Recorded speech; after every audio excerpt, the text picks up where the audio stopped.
Hello friend, तो कैसे हो आप सभी। स्वागत करते हैं आप सभी का युवा जी क्विज में। तो चलिए क्लास करते करते बात करेंगे। पहले क्लास शुरू कर लेते हैं हम सभी। जो चैनल पर नए हैं चैनल को सब्सक्राइब करके घंटी को प्रेस कर लीजिएगा। कंप्लीट आपको तैयारी करवाया जाएगा बिहार पुलिस का। और फ्रेंड आपसे वीडियो को लाइक करके शेयर जरूर कर दीजिएगा, इतना सा काम आप कर ही सकते हैं। तो चलिए शुरू करते हैं। आइए फर्स्ट क्वेश्चन ये बन रहा है कि संयुक्त राज्य अमेरिका और यूरोप के बाहर पहली बार ओलंपिक कहां आयोजित किया गया था। राइट आंसर ऑप्शन में भेजेंगे मेलबोर्न में किया गया था। मेलबोर्न ऑस्ट्रिया में किया गया था फ्रेंड, याद रखिएगा। और ये कब हुआ था? 1956 को हुआ था, जो कि दक्षिण गोलार्ध में आयोजित होने वाला पहला ओलंपिक खेल था। ध्यान रखिएगा आप सभी। 2020 में कहां पे हुआ था? तो ये चीज को याद रखिएगा। 2020 में जो होने वाला था वो 2021 में हुआ था टोक्यो जापान में। ध्यान रखिएगा आप सभी, जो कि ग्रीष्मकालीन ओलंपिक था। और इससे पहले टोक्यो जापान में 1964 में ओलंपिक हो चुका था। तो ये चीज पे आप सभी गौर कीजिएगा। रियो डी जेनेरो में कब हुआ था? तो ये हुआ था 2016 में ग्रीष्मकालीन ओलंपिक। अगला क्वेश्चन कर लेते हैं। अगला क्वेश्चन ये बन रहा है कि भारत की जनगणना प्रत्येक डैश से नियमित रूप से आयोजित की जा रही है। राइट आंसर ऑप्शन में भेजेंगे प्रत्येक 10 वर्ष के अंतराल पर भारत में जनगणना की जा रही है। याद रखिएगा, अगर क्वेश्चन पूछा जाए कि भारत में जनगणना कितने वर्ष के अंतराल पर की जाती है, तो प्रत्येक 10 वर्ष के अंतराल पर जनगणना की जाती है। जनगणना की शुरुआत सबसे पहले कब हुआ था? तो 1872 में लॉर्ड मियो के शासनकाल में। ध्यान रखिएगा, इंपॉर्टेंट रहेंगे। नियमित रूप से जनगणना की शुरुआत कब हुई थी? 1881 में लॉर्ड रिपन के शासनकाल में। ध्यान रखिएगा आप सभी। और अभी जो 2011 में जो जनगणना हुआ था, और ये जो जनगणना था वो 15वीं जनगणना था। तो ध्यान रखिएगा आप सभी, गौर कीजिएगा ये चीज पे।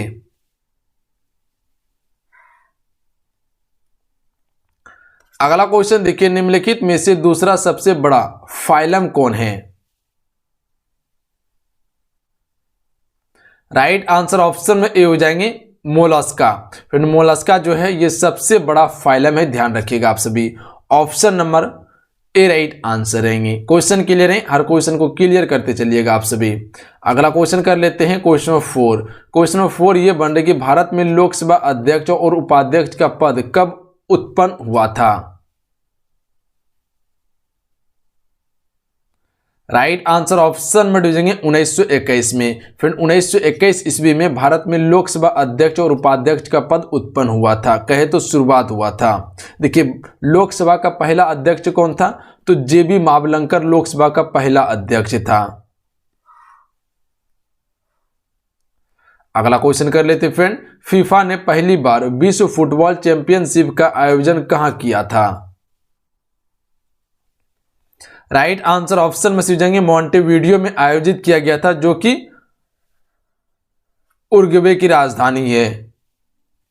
और यह कब आयोजित किया गया था? तो ध्यान रखिएगा आप सभी, 1930 में आयोजित किया गया था। अगला क्वेश्चन कर लेते friend.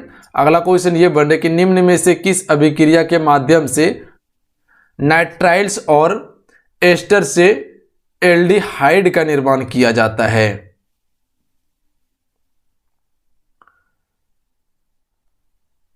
Right answer option number D हो जाएंगे स्टीफन अभिक्रिया के द्वारा किया जाता है। फिर याद रखिएगा आप सभी, किसके द्वारा किया जाता है? स्टीफन अभिक्रिया के द्वारा किया जाता है। Option number D right answer रहेंगे। फ्रेंड क्वेश्चन क्लियर है, हर क्वेश्चन को क्लियर करते चलिएगा आप सभी। अगला क्वेश्चन कर लेते हैं। सामान्य कर परिवर्जन रोधी नियम का प्रस्ताव पहली बार पेश किया गया था। राइट आंसर ऑप्शन में हो जाएंगे प्रत्यक्ष कर संहिता 2010 में किया गया था।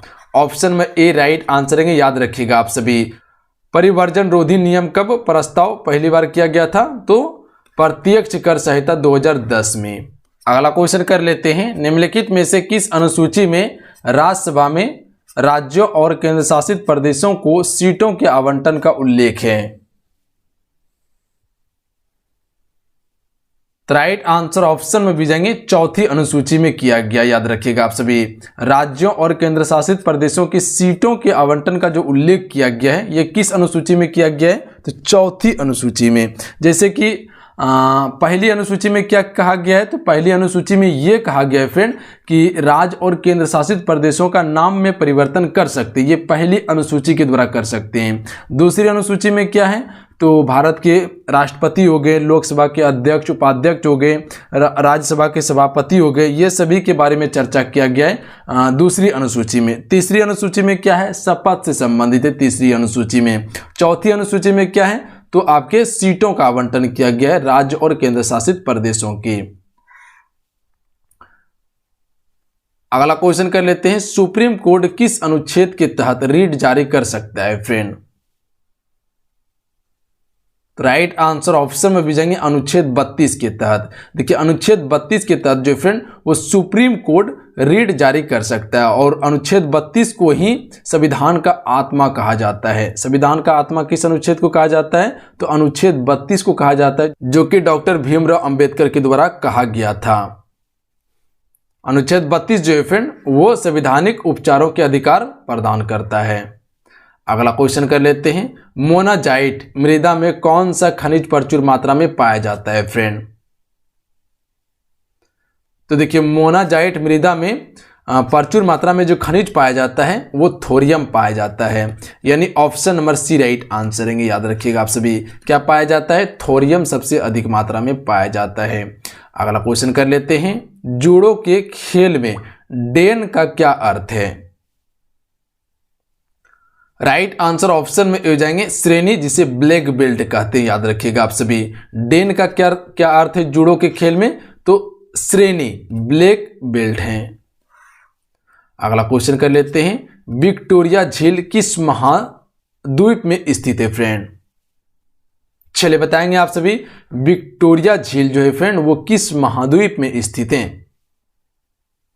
तो राइट आंसर ऑप्शन में भी जाएंगे अफ्रीका महाद्वीप में। ऑप्शन में बी राइट आंसर है, ध्यान रखिएगा आप सभी। देखिए आपका जो है कि विक्टोरिया झील जो है ये केन्या और तंजानिया की सीमा पर स्थित है। केन्या देश और तंजानिया देश की सीमा पर स्थित है आपका विक्टोरिया झील, और यहीं से नील नदी निकलती है। ध्यान रखिएगा आप सभी, इसी झील से, जो कि भूमध्य सागर में गिर जाती है। अगला क्वेश्चन कर लेते हैं, डेड बॉल शब्द निम्नलिखित में से किस खेल से संबंधित है। तो राइट आंसर ऑप्शन में डी हो जाएंगे, क्रिकेट खेल से संबंधित है डेड बॉल। ध्यान रखिएगा आप सभी, इसी से संबंधित क्या है, जैसे कि आपका बाउंसर हो गए, वाइड बॉल हो गए, जैसे कि LBW हो जाते हैं, ये सभी किससे संबंधित है, तो वो क्रिकेट से संबंधित हैं। अगला क्वेश्चन देख लीजिए। अगला क्वेश्चन ये बन रहे हैं, फ्रेनकल दोष को डैश के रूप में भी जाना जाता है फ्रेंड।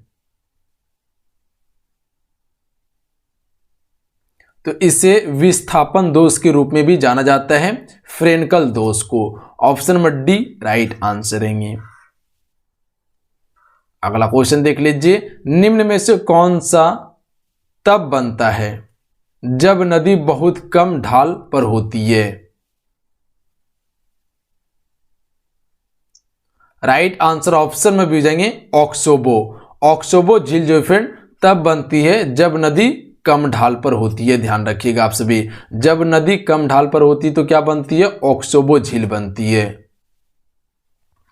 अगला क्वेश्चन कर लेते हैं, निम्नलिखित में से किसे सबसे लंबी यूरोपीय नदी माना जाता है फ्रेंड। राइट आंसर ऑप्शन में भेजेंगे वोल्गा को।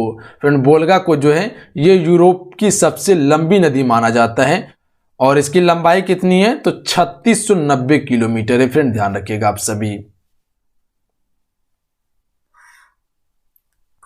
अगला क्वेश्चन कर लेते हैं, निम्नलिखित में से किस भाषा समूह से दक्षिण भारतीय भाषा संबंधित है। राइट आंसर ऑप्शन में हो जाएंगे द्रविड़ भाषा समूह से संबंधित है दक्षिण भारतीय भाषा, जिसमें कि उदाहरण में आपका क्या आ जाते हैं, तेलुगु, तमिल, कन्नड़ इत्यादि, ये सभी जो है ये द्रविड़ भाषा है जो कि दक्षिण भारत की भाषा है। अगला क्वेश्चन कर लेते हैं, विनोबा भावे द्वारा भूदान ग्राम दान आंदोलन किस नाम से शुरू किया गया था फ्रेंड। राइट आंसर ऑप्शन में हो जाएंगे रक्तहीन क्रांति के नाम से शुरू किया गया था। किसके द्वारा, विनोबा भावे के द्वारा किया गया था, याद रखिएगा आप सभी। और इसकी शुरुआत कब हुई थी? 1951 में की गई थी, ध्यान रखिएगा आप सभी। कहां पे हुआ था? तेलंगाना में हुआ था, पोचमपल्ली गांव में। अगला क्वेश्चन देख लीजिए, दक्षिण अफ्रीका के विस्तृत खुले क्षेत्र को क्या कहा जाता है या क्या कहलाता है? तो इससे वेल्ड्स कहा जाता है, याद रखिएगा आप सभी। दक्षिण अफ्रीका के विस्तृत घास मैदान को क्या कहते हैं? वेल्ड्स कहते हैं, ध्यान रखिएगा आप सभी। कैंपास कहाँ का घास मैदान है? तो ये ब्राजील का है। डाउन्स कहाँ का है? तो ऑस्ट्रेलिया और न्यूजीलैंड का है, ध्यान रखिएगा। अगला क्वेश्चन है, अंतरायिक द्वारा विभाजित वेग में परिवर्तन होने पर क्या परिवर्तन प्राप्त होता है? राइट आंसर ऑप्शन में भेजेंगे औसत त्वरण प्राप्त होता है। फ्रेंड याद रखिएगा, अंतरायिक द्वारा विभाजित वेग में परिवर्तन होने पर क्या परिवर्तन होता है? तो औसत त्वरण परिवर्तन होता है। अगला क्वेश्चन कर लेते हैं। अगला क्वेश्चन ये बन रहा है कि भक्ति आंदोलन में शैववाद को क्या कहा जाता है? तो इसे नैनार कहा जाता है। भक्ति आंदोलन में शैववाद को क्या कहा जाता है? नैनार कहा जाता है, याद रखिएगा आप सभी। ऑप्शन में ए राइट आंसर रहेंगे। अगला क्वेश्चन देख लीजिए, प्रसिद्ध किताब उल हिंद की रचना किसने की थी? फ्रेंड राइट आंसर ऑप्शन में हो जाएंगे अल-बरूनी के द्वारा किया गया था। इंपॉर्टेंट क्वेश्चन रहेंगे फ्रेंड। अल-बरूनी जो कि मोहम्मद गजनवी के शासनकाल में भारत आया हुआ था, इसी ने किताब उल हिंद की रचना की थी और तहकीक-ए-हिंद की रचना भी इसी के द्वारा किया गया था। अगला क्वेश्चन देख लीजिए। अगला क्वेश्चन ये बने कि निम्नलिखित में से कौन सी ढंग से मेल नहीं खाता है? कौन सही ढंग से मेल नहीं खाता है? फ्रेंड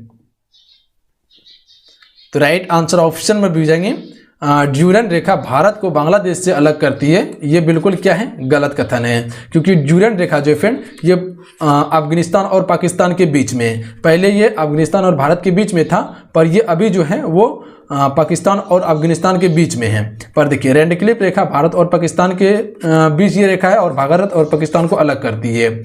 मैकमोहन रेखा भारत को चीन से अलग करती है। मैकमोहन रेखा जो है फ्रेंड ये अरुणाचल प्रदेश में स्थित है। अगला क्वेश्चन देख लीजिए, निम्नलिखित में से कौन सबसे छोटी पर्वत श्रृंखला है? तो राइट आंसर ऑप्शन में भेजेंगे शिवालिक। देखिए फ्रेंड शिवालिक जो है ये सबसे छोटी पर्वत श्रृंखला है। अगला क्वेश्चन देख लीजिए, भारतीय पर्याय द्वीप की सर्वोच्च चोटी है?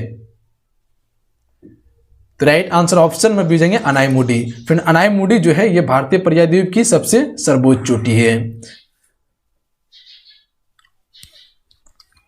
अगला क्वेश्चन है, निम्नलिखित में से कौन सही ढंग से मेल नहीं खाता है? इनमें से कौन सा सही ढंग से मेल नहीं खाता है? फ्रेंड राइट आंसर ऑप्शन में हो जाएंगे सेला। देखिए सेला दर्रा जो है ये उत्तराखंड में है, ये बिल्कुल गलत है, क्योंकि सेला दर्रा जो है ये अरुणाचल प्रदेश में, याद रखिएगा। रोहतांग दर्रा हिमाचल प्रदेश में, बोमडीला दर्रा अरुणाचल प्रदेश में और चांगला दर्रा जो है ये जम्मू कश्मीर में है। अगला क्वेश्चन देख लीजिए।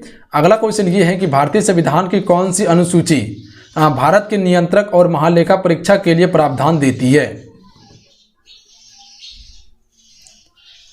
राइट आंसर ऑप्शन में हो जाएंगे दूसरी अनुसूची देती है, याद रखिएगा आप सभी।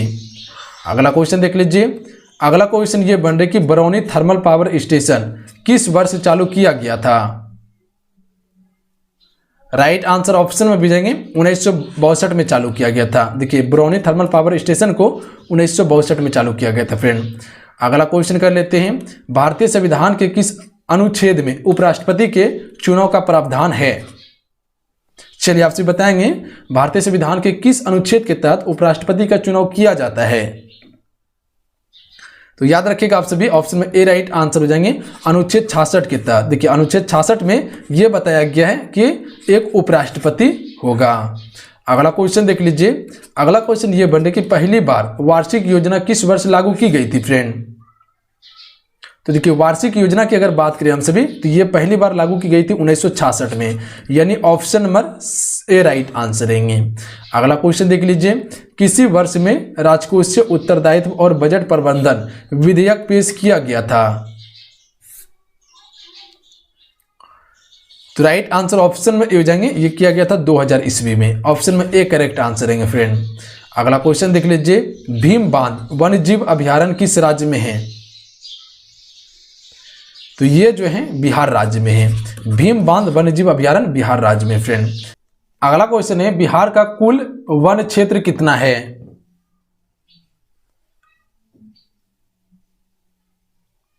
राइट आंसर ऑप्शन में से जाएंगे 7.10। देखिए बिहार में कुल वन क्षेत्र जो है, अगर गूगल पे सर्च कीजिएगा तो वो 7 आपको 1 देखने के लिए मिलेंगे।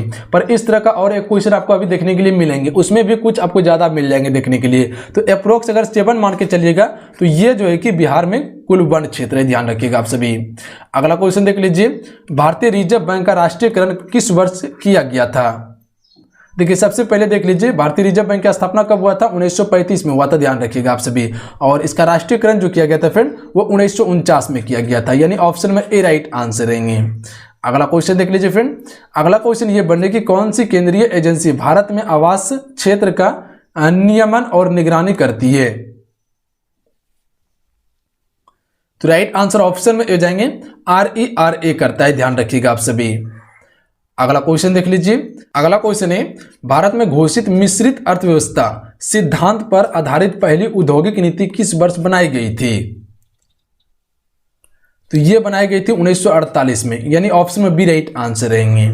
अगला क्वेश्चन देखिए। अगला क्वेश्चन ये बन रहा है कि डैश अर्थव्यवस्था में कुल खर्च एवं उत्पादन और इसका मुद्रास्फीति पर प्रभाव का आर्थिक सिद्धांत है। राइट आंसर ऑप्शन में हो जाएंगे कीनेसियन अर्थशास्त्र है, ऑप्शन में ए राइट आंसर रहेंगे। अगला क्वेश्चन देख लीजिए, समरूप लागत निम्नलिखित में से किसकी विशेषता है?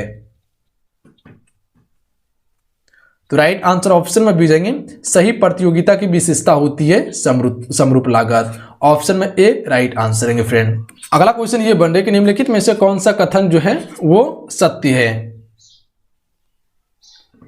राइट आंसर ऑप्शन में भी जाएंगे GNP बराबर GDP प्लस विदेश से शुद्ध कारक आय, ऑप्शन में बी करेक्ट आंसर रहेंगे। अगला क्वेश्चन देखिए। अगला क्वेश्चन ये है कि निम्नलिखित में से क्या पूंजी वस्तु नहीं है? चलिए आपसे बताएंगे इनमें से कौन से एक पूंजी वस्तु नहीं है। राइट आंसर ऑप्शन में हो जाएंगे भोजन एवं वस्त्र। देखिए ये जो है फ्रेंड वो पूंजी वस्तु नहीं है, पर ट्रक, उपकरण और मशीनें ये सभी क्या होता है, ये एक पूंजी वस्तु होते हैं। अगला क्वेश्चन कर लेते हैं। अगला क्वेश्चन ये बन रहा है कि भारतीय आर्थिक सर्वेक्षण के मार्गदर्शन में तैयार किया गया है। तो भारतीय आर्थिक सर्वेक्षण के मार्गदर्शन में क्या चीज तैयार किया गया है? तो मुख्य आर्थिक सलाहकार ये तैयार किया गया, याद रखिएगा, ऑप्शन में डी राइट आंसर रहेंगे फ्रेंड। क्वेश्चन क्लियर है? आइए अगला क्वेश्चन देखिए। अगला क्वेश्चन ये है कि श्वेत क्रांति के जनक के रूप में किसे जाना जाता है? श्वेत क्रांति के रूप में किसे जाना जाता है? तो राइट आंसर ऑप्शन में भी जाएंगे वर्गीज कुरियन को। वी कुरियन को जाना जाता है, इसका पूरा नाम वर्गीज कुरियन है। अगला क्वेश्चन देख लीजिए, रिपीट क्वेश्चन है, देख लीजिएगा आप सभी, 2 बार क्वेश्चन ये आ चुके हैं। अगला क्वेश्चन देख लीजिए। अगला क्वेश्चन ये है कि निम्नलिखित में से कौन भारत में नकदी फसल नहीं है? इनमें से कौन सा भारत में नकदी फसल नहीं है? खरीफ और रबी फसल के बीच में जो समय आता है उसी में नकदी फसल बोया जाता है।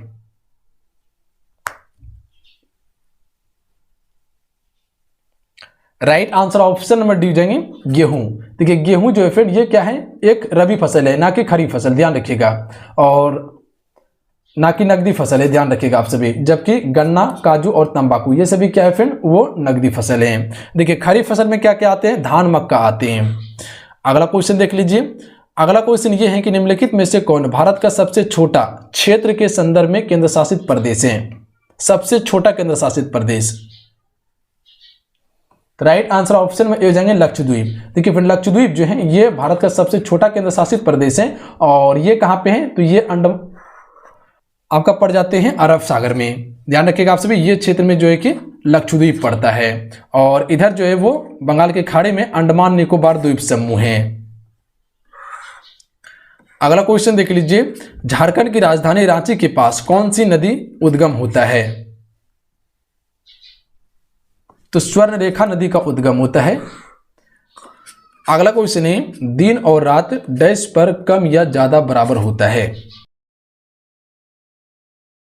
राइट आंसर ऑप्शन में भी जाएंगे भूमध्य रेखा पर। देखिए भूमध्य रेखा पर जो है फ्रेंड वो दिन रात जो है कम या ज्यादा होता है, ये बराबर भी होता है। अगला क्वेश्चन देख लीजिए। अगला क्वेश्चन ये बन रहा है कि भारत की मुख्य भूमि अक्षांशीय जो है वो डैश के बीच फैली हुई है। अगर ये कहें हम कि भारत की मुख्य भूमि का अक्षांशीय विस्तार जो है वो क्या है। राइट आंसर ऑप्शन में जाएंगे 8 डिग्री 4 उत्तरी अक्षांश से 37 डिग्री 6 उत्तरी अक्षांश है। देखिए 37 डिग्री 6 जो है वो लद्दाख क्षेत्र में पड़ता है, ये उत्तरी अक्षांश के अंतर्गत आता है, क्योंकि भूमध्य रेखा के जो भी ऊपर आता है वो उत्तरी अक्षांश होता है, ध्यान रखिएगा आप सभी। और 8 डिग्री 4 जो है वो कन्याकुमारी में, ध्यान रखिएगा। अगला क्वेश्चन देख लीजिए। अगला क्वेश्चन ये है, यूरोपा डैश का प्राकृतिक उपग्रह है, तो ये बृहस्पति का उपग्रह है। अगला क्वेश्चन देख लीजिए, द्वीप देश फिजी किस महासागर में स्थित है, तो ये स्थित है प्रशांत महासागर में। आइए अगला क्वेश्चन कर लेते हैं, उपक्षय के कारण निम्नलिखित में से कौन से पर्वत बनते हैं। राइट आंसर ऑप्शन में हो जाएंगे अवशिष्ट पर्वत बनते हैं। अगला क्वेश्चन है, ग्रेट इंडियन डेजर्ट को डैश रेगिस्तान के रूप में भी जाना जाता है,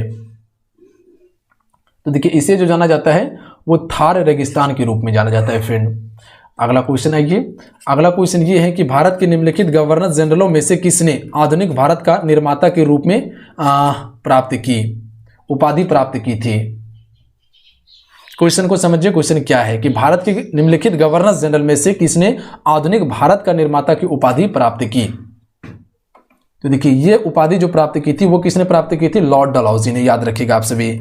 इसी के समय में पहली बार 1853 में रेल चलाया गया था, ध्यान रखिएगा आप सभी। और इसी ने डाक सेवा भी शुरू किया था और पहली बार बिजली का तार भी बिछवाया था इसने। अगला क्वेश्चन देख लीजिए। अगला क्वेश्चन ये बने कि स्वदेशी आंदोलन भारत में डैश के दौरान शुरू हुआ। देखिए स्वदेशी आंदोलन जो हुआ था फ्रेंड ये बंगाल विभाजन के विरुद्ध में किया गया था। देखिए बंगाल विभाजन जो हुआ था वो 1905 में हुआ था और उस समय का वायसराय कौन था, लॉर्ड कर्जन था, और इसी के विरुद्ध में स्वदेशी आंदोलन की शुरुआत की गई थी। अगला क्वेश्चन है, भारतीय राष्ट्रीय कांग्रेस का दूसरा सत्र कब आयोजित किया गया था। देखिए पहला सत्र की अगर बात करें भारतीय राष्ट्रीय कांग्रेस का तो वो हुआ था 1885 में, और इसी समय जो है कि भारतीय राष्ट्रीय कांग्रेस की स्थापना भी की गई थी और जो कि ए.ओ. ह्यूम के द्वारा किया गया था। और इसका दूसरा सत्र जो हुआ था वो कब हुआ था, 1886 में हुआ था, ध्यान रखिएगा आप सभी। अगला क्वेश्चन देख लीजिए। अगला क्वेश्चन ये है कि किस युद्ध ने भारत में अंग्रेजी ईस्ट इंडिया कंपनी की पहली निर्णायक सैन्य सफलता को चिन्हित किया। तो निर्णायक सैन्य सफलता को चिन्हित जो किया था अंग्रेजी ईस्ट इंडिया कंपनी ने, तो वो जो था वो प्लासी का युद्ध था। देखिए प्लासी का युद्ध जो हुआ था वो 1757 में हुआ था। किसके किसके बीच में, रॉबर्ट क्लाइव और सिराजुद्दौला के बीच में हुआ था, और सिराजुद्दौला का हार हो गया था और रॉबर्ट क्लाइव का जीत हुआ था। अगला क्वेश्चन देख लीजिए, भारत में पहली सूफी संत कौन थे। राइट आंसर ऑप्शन में जाएंगे ख्वाजा मोइनुद्दीन चिश्ती जो है फ्रेंड ये पहले सूफी संत थे भारत के। अगला क्वेश्चन देखिए, शेरशाह का मकबरा डैश में स्थित है, तो ये स्थित है सासाराम बिहार में। अगला क्वेश्चन देख लीजिए फ्रेंड। अगला क्वेश्चन ये बन रहा है कि मयूर सिंहासन डैश द्वारा स्थापित किया गया था। तो देखिए मयूर सिंहासन जो स्थापित किया गया था फ्रेंड वो शाहजहां द्वारा किया गया था, जो कि मुगल वंश का शासक था। अगला क्वेश्चन कर लेते हैं फ्रेंड। अगला क्वेश्चन ये बन रहा है कि शिक्षा विश्व भारत रैंकिंग में बिहार की रैंकिंग सूची में विश्वविद्यालय को पहला स्थान मिला। चलिए बताएंगे, शिक्षा विश्व भारत रैंकिंग में बिहार की रैंकिंग सूची में किस विश्वविद्यालय को जो है फ्रेंड वो पहला स्थान मिला है। तो ये मिला है दक्षिण बिहार का केंद्रीय विश्वविद्यालय को। अगला क्वेश्चन देखिए, बिहार में कितने प्रतिशत वन क्षेत्र हैं। इससे पहले वो क्वेश्चन हो चुके थे जिसमें बताए थे, यहाँ पे देखिए 7.76 हैं, तो अप्रोक्स आपको बताए थे कि 7 ही होता है, ध्यान रखिएगा आप सभी। कभी परसेंटेज जो कि पॉइंट में बढ़ा दिया जाता है तो गौर कीजिएगा आप सभी। अप्रोक्स अगर गूगल के अनुसार रखिएगा तो 7.1 होता है, ध्यान रखिएगा। अगला क्वेश्चन देख लीजिए। अगला क्वेश्चन ये बन कि बिहार की निम्नलिखित में से कौन सी नदी नेपाल से नहीं निकलती है। तो right answer option number D हो जाएंगे महानंदा। ये फ्रेंड जो कि नेपाल से नहीं निकलती है, पर बागमती, कमला और घाघरा ये सभी नेपाल से निकलती है। अगला क्वेश्चन देख लीजिए, बेरेलियम बिहार के निम्नलिखित में से किस जिले में पाया जाता है? तो ये पाया जाता है गया जिले में। अगला क्वेश्चन है, बिहार राज्य विधानसभा के अध्यक्ष यदि और जब आवश्यक हो तो अपना त्यागपत्र वो किसे देंगे? तो right answer option number D जगह विधानसभा के उपाध्यक्ष को देगा वो। अगला क्वेश्चन कर लेते फ्रेंड। अगला क्वेश्चन ये बने कि बिहार में क्रमशः ग्रामीण पंचायत और पंचायत समिति के गठन के लिए वार्ड और समिति निर्वाचन क्षेत्र के परिसीमन के लिए कौन जिम्मेदार हैं? राइट आंसर ऑप्शन में भेजेंगे जिला मजिस्ट्रेट जिम्मेदार होता है फ्रेंड इसके लिए। अगला क्वेश्चन कर लेते हैं, बिहार में कितने बार राष्ट्रपति शासन लगाया गया है? ऑप्शन में सी हो जाएंगे, कुल 8 बार लगाया गया है। ये देख लीजिए कब कब लगाया गया है। तो देखिए पहला लगाया गया था 1968 में, दूसरा 1969, तीसरा 1972, चौथा 1970 और पांचवा लगाया गया था 1980 में, और छठा 1995, सातवां 1999 और आठवां जो लगाया गया 2005 में लगाया गया था। अगला क्वेश्चन देख लीजिए, मिस यूनिवर्स 2021 में कितने देशों का प्रतिनिधित्व करने वाली महिलाओं ने भाग लिया? तो कुल 80 देश के देशों ने प्रतिनिधित्व करने वाली महिलाओं ने भाग लिया था, 80 देश का। अगला क्वेश्चन देखिए, हर साल किस दिन को सशस्त्र सेना झंडा दिवस के रूप में मनाया जाता है? तो यह मनाया जाता है 7 दिसंबर को, याद रखिएगा आप सभी। अगला क्वेश्चन देख लीजिए फ्रेंड। अगला क्वेश्चन ये बने कि 2021 में तमिलनाडु द्वारा जीती गई सैयद मुश्ताक अली ट्रॉफी किस खेल से संबंधित है? राइट आंसर ऑप्शन में सी जाएंगे, ये क्रिकेट से संबंधित है फ्रेंड। अगला क्वेश्चन देख लीजिए, दिसंबर में 2021 के सबसे शक्तिशाली तूफान टाइफून राय की चपेट में कौन सा देश आया? तो देखिए टाइफून राय की चपेट में जो देश आया था वो था फिलीपींस।